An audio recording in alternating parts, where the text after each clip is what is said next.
જય શ્રી કૃષ્ણ. શ્રીમદ ભગવદ્ ગીતા શ્લોક નંબર 20, 21, 22.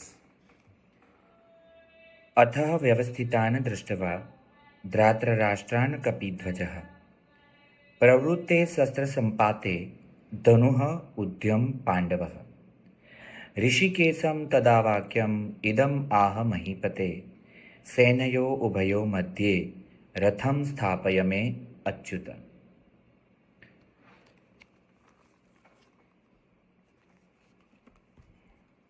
યાવત એતાન નિરીક્ષ્યે અહમ યોદ્ધુકામાન અવસ્થિતાન કેહ મયા સહ योद्धव्यम अस्मिन् रण समुद्य में. यहाँ पे अर्जुन श्री कृष्ण को अपना रथ दोनों सेना के मध्य में लेकर जाने के लिए कहते हैं. श्लोक को देखते हैं तो बोलते हैं, पहले संजय बोलते हैं कि हे राजन, તે પછી કપિધ્વજ અર્જુને યુદ્ધ માટે સજ્જ થયેલા ધૃતરાષ્ટ્રના સંબંધીઓને જોઈ શસ્ત્ર પ્રહારની તૈયારી વેળાએ ધનુષ ઉપાડીને ઋષિકેશ શ્રી કૃષ્ણ મહારાજને આ વચન કહ્યું.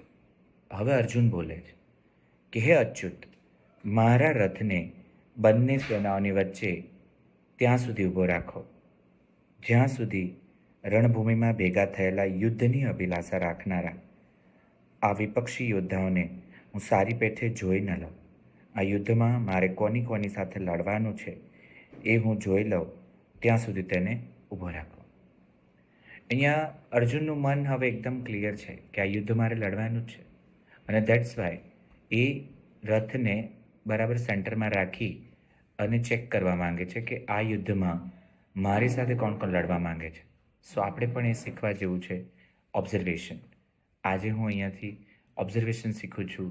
સીધું જ કંઈ પણ કામ લેવાને બદલે શાંતિથી ઊભા રહી અને વિચારીએ કેવી રીતે કરશું, શું કરશું, માર્કેટને જોઈએ, પરિસ્થિતિઓને જોઈએ અને કૂલ એન્ડ કામ માઇન્ડથી પછી એક્ઝિક્યુશન શરૂ કરીએ. This is how Arjun has also started. Thank you.